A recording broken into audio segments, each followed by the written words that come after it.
Good morning, ladies and gentlemen. My name is Wszołek. I work at SWPS University of Social Sciences and Humanities Graphic Design Department. Today's lecture is called Why and How to Teach Design to Non-Designers. Let's start with statement of the problem. Nowadays, the design education system is faced with the challenge of redefining the scopes, possibilities, and methods of educating future designers. The complexity of the world around us, both in technological and geopolitical dimension, as well as goals connected with climate protection and public health, create completely new challenges for the practice of design. The necessity to redefine design education is postulated by, among others, Hartmut Esslinger, who writes that most educational programs today do a better job of teaching creative artistic students, always too few in number, how to worsen the problem of our time rather than to solve them. In the education system, Esslinger noticed a mindless focus on the creative process rather than design challenge in which the process can animate social change. The need to conclude a new social contract for changes through design is also perceived by Tim Brown, who postulates a departure from the understanding of the practice of design from the perspective of the opposition between buyer and seller.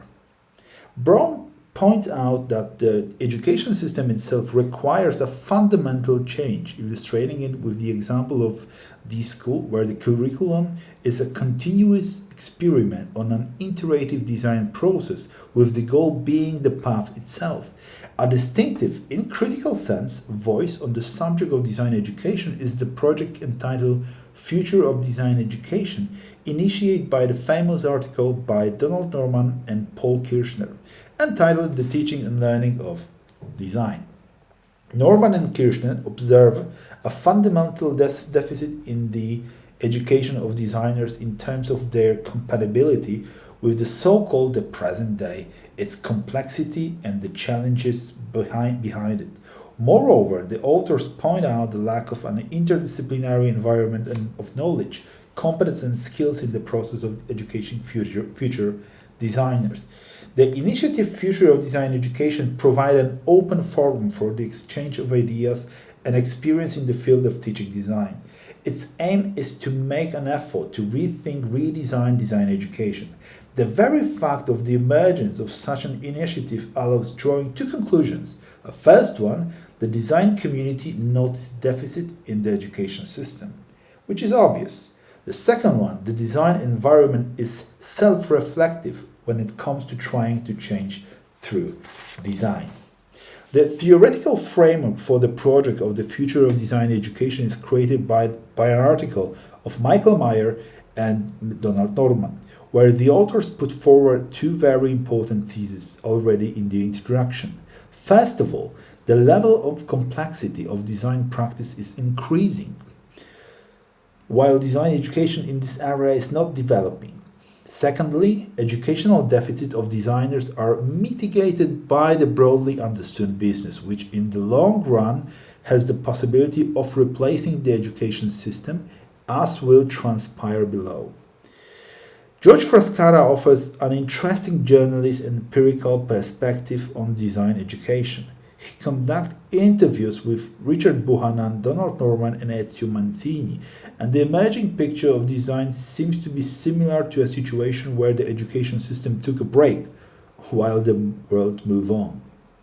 Design has changed from goal-oriented design to criterion-oriented design. The focus of design is no longer the object, but the usability, accessibility, or serviceability.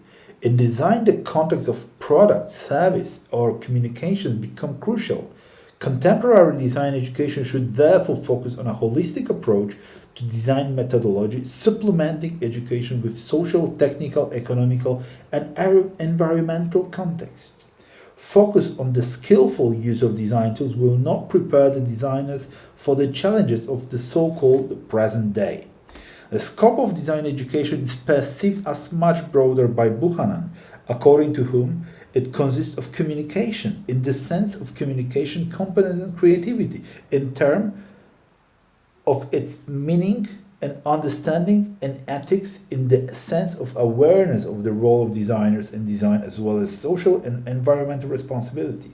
The current discussion of the design community or redesigning design education seems to be key importance, although I feel that is so close to an external perspective, interdisciplinary, which is emphasized at every step in a theoretical sense, but not widely used in this ongoing discussion. Let's take a hypothesis, setting up the problem. A critical look at the design education system comes mainly from the observation of its consequence. For example, the condition of the design service market. This is where, in a systemic sense, we notice deficit in design education in the form of specific manifestation, imitative, no-reflective, profile-orientated, non-user-orientated, and computing power-focused design. The focus of the design education system on responding to the requirements and challenges of the market created the danger of education service big business, which Paul Rand commented on with writing that. It is no secret that the real world in which designers function is not the world of art, but the world of buying and selling. In my opinion, the dynamic temporal nature of the market should not be an adequate frame of interpretation for the design education system.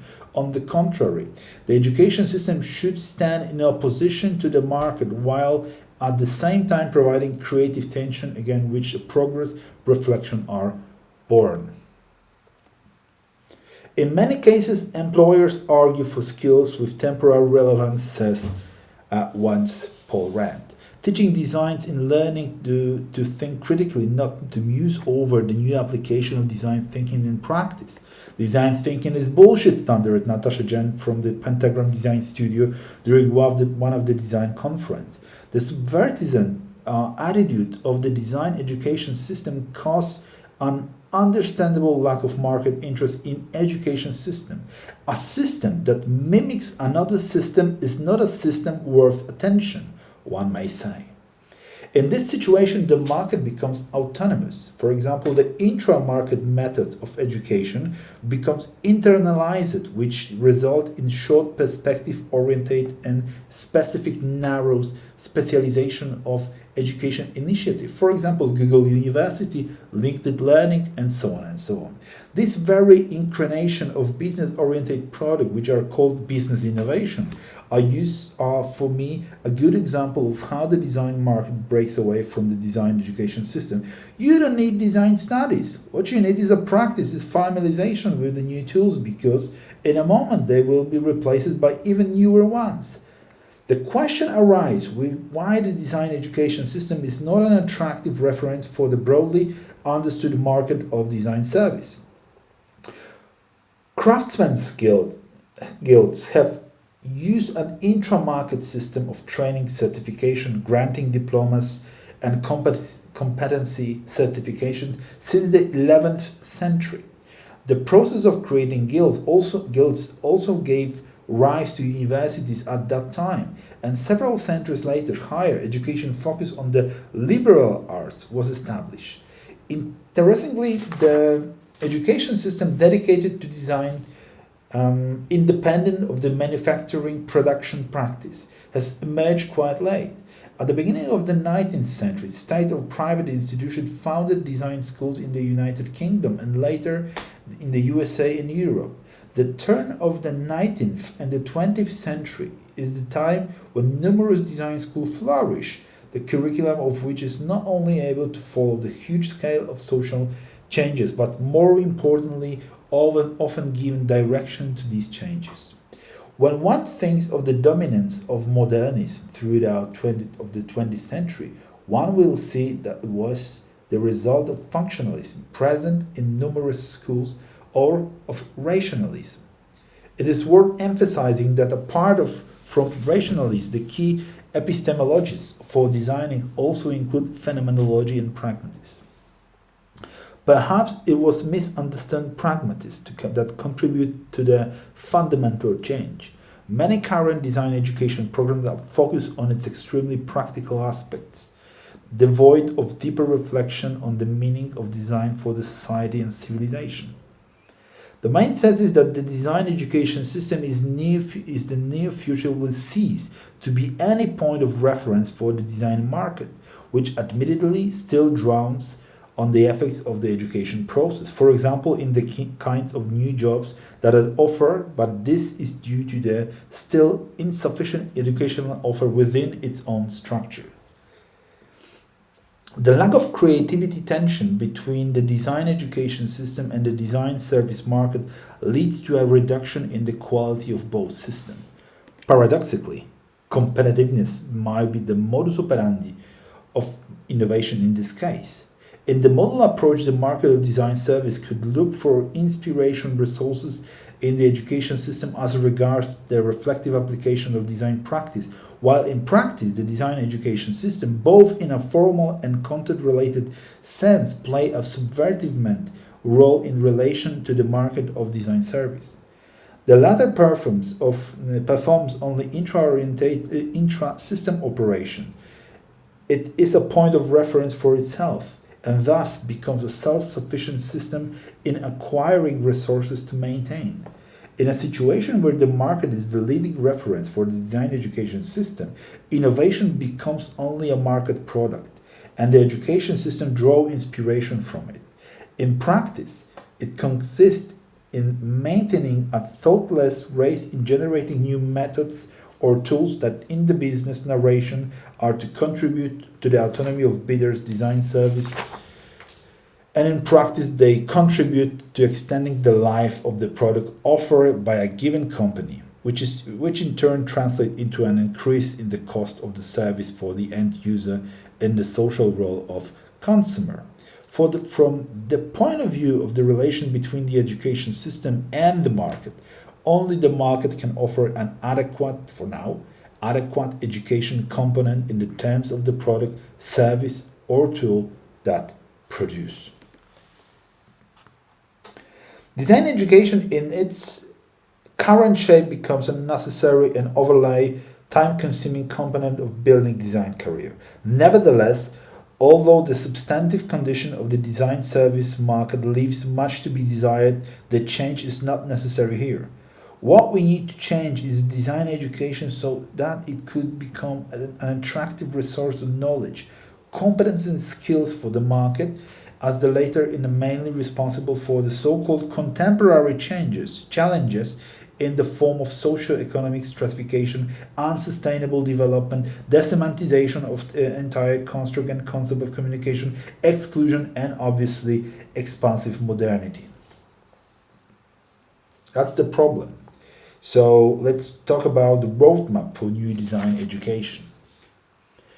In the frame of a joint project of Volta University College and SWPS University of Social Science and Humanities, which I'm a part of, we are initiating a project aimed at changing the way designers are taught, which could translate into a new reflective design paradigm based on so-called lean development approach.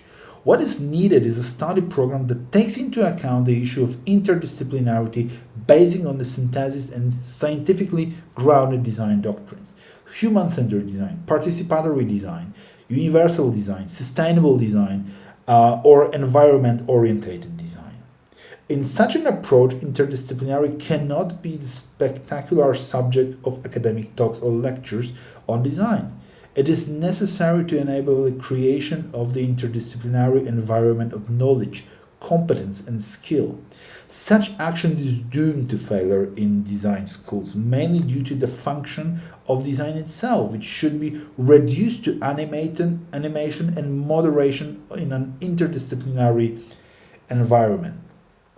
A systemic change in thinking about design is also necessary, in which design schools support other fields, other disciplines, equipping them with specific competence, mindset, and technology to deal with design problem. In my opinion, interdisciplinarity is the key to in this case. However, it is the interdisciplinary in its practical application. A critical look at the current education practice of design schools is in no way invalidates their social significance. On the contrary, design schools have an unprecedented opportunity to distinguish a completely new area of teaching focus of education moderators and animators of design process. This by no means contradicts specialist area of product design, graphic or fashion. Paradoxically, this proposal is not limited to design studies, but extends their scope with what is often of the strength of the pedagogical schools, the aspect of how to teach teaching. In our context, how to teach design.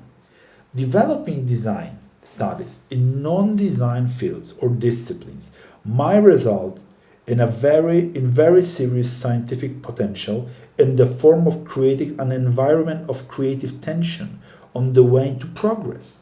Design educators can not only equip students with design thinking competence, but also, and perhaps above all, they could power an entire research team in which skillful application of outside-of-the-box design methods can provide a specific type of creative thinking on the way to innovation or progress. I would like to propose an approach to educating non-designers in the field of design.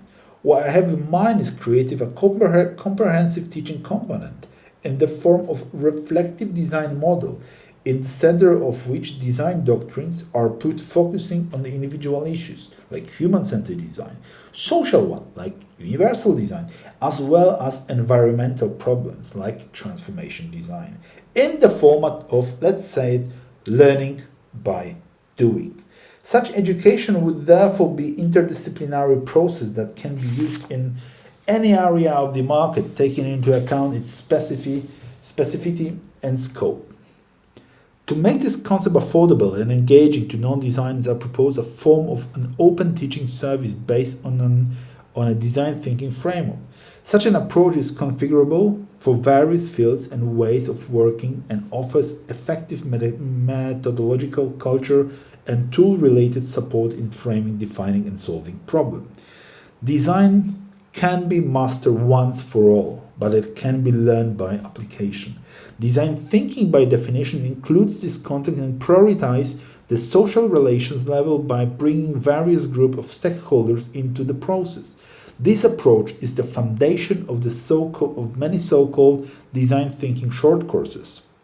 However, the main disadvantages of this type of service is focus on the narrow, tool-related aspect, simultaneously missing the relevant context of a given domain. As a result, knowledge based mainly on the case studies is not enough to build universal know-how. Hence, the main postulate is not to teach design thinking, but rather its use in sectors that may need such support for a better understanding of the problem, context, and recipient. In this approach, the following education components might and should be constructed.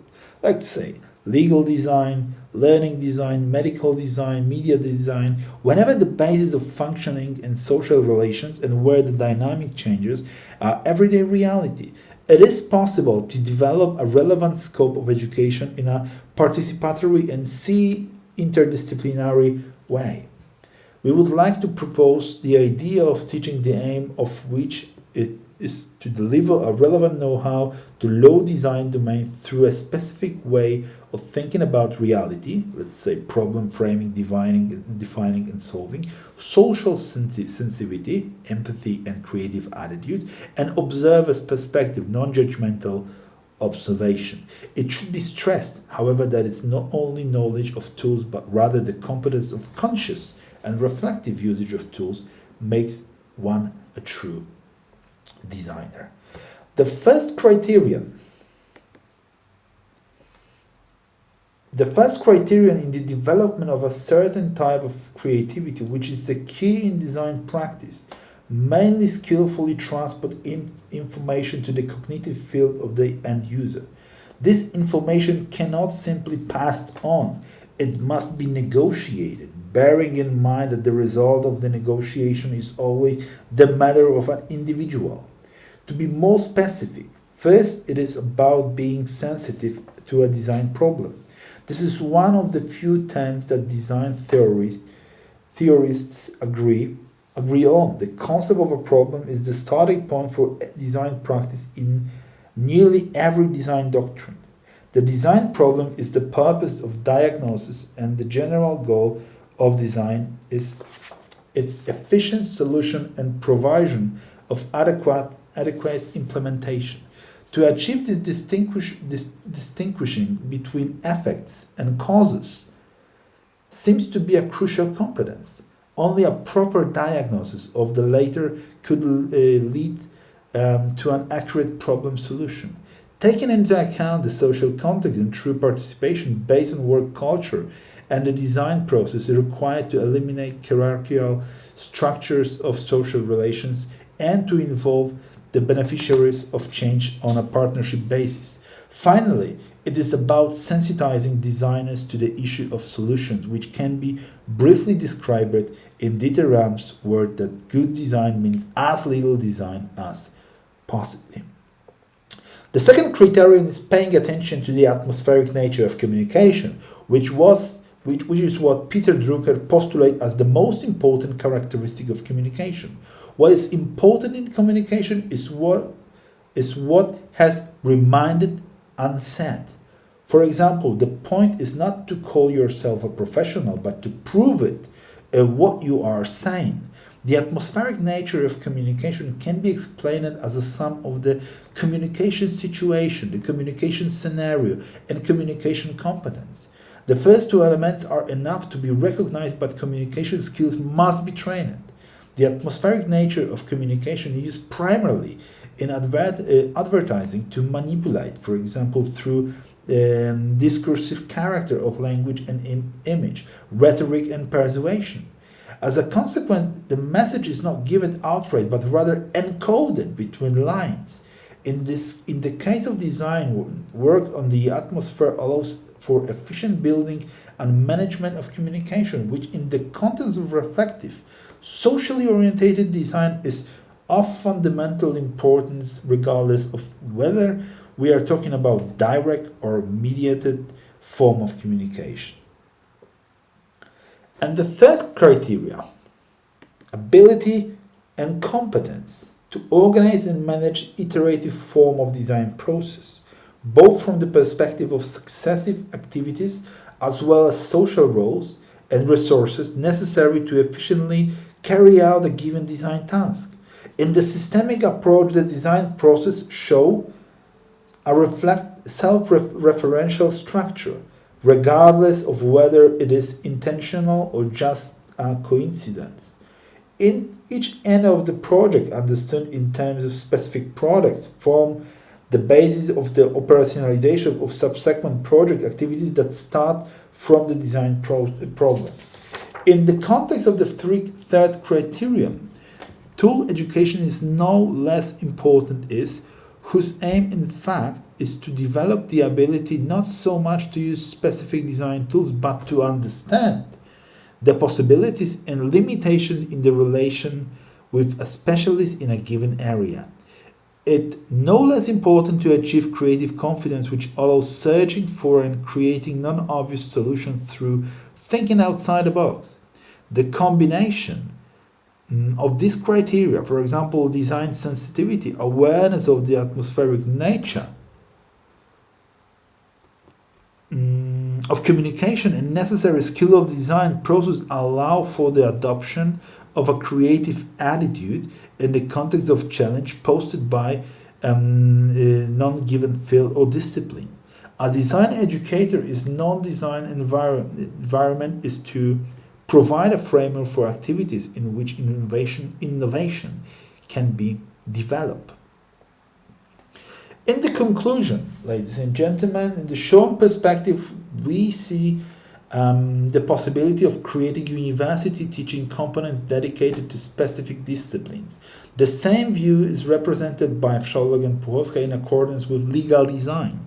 In my opinion, teaching design to non-designers is, first of all, convincing the representative of non-design sector to think differently about their profession, that is to persuade them to focus their creative, manufacturing and transitional process on their recipients in many dimensions, such as constructing friendly and socially sensitive services, offering transparent and friendly information on the subject of product, education, and creating new form of work and cooperation. An example of such an application might be legal design studies for representative of the legal sector. In the sense, design is a subject of educating non-designers must be adapted to the requirements of the legal system and not the other way around. In the long term, however, I will notice the need to think about educating educators in the field of design so that they could develop centers for teaching design competence in non-project educational institutions. Since many non-pedagogical faculties provide education field in pedagogy, and as a result, a large part of students become teachers, it is also possible to teach design in non-design faculties, which allow for skillful management of complexity on the way to problem solving. Thinking about the future of design education cannot be just reconfiguration of design school curricula and approaches. Design is a core competence and skill, but more importantly is the key to understanding the society on the way to sustainability. We are all designers, ladies and gentlemen. We just need to be conceived of this fact. Thank you very much indeed.